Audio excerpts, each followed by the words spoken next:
এই অর্ডারটা ছিল স্নেহা ম্যামের, যিনি অর্ডারটি করেছেন দুর্গাপুর থেকে। অ্যাকচুয়ালি উনি দুটো টপ অর্ডার করেছেন। এটা মারুন কালারের ওপরে গোল্ডেন বাটনের কাজ রয়েছে, অ্যান্ড স্লিভস অ্যান্ড বডিতেও প্লিটসের কাজ রয়েছে।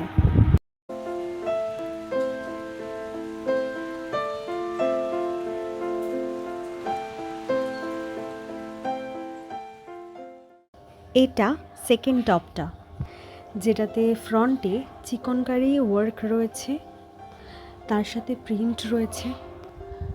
এটাতে অ্যাডজাস্টেবল স্ট্র্যাপ দেওয়া হয়েছে, both side size adjustable and open zip দেওয়া রয়েছে।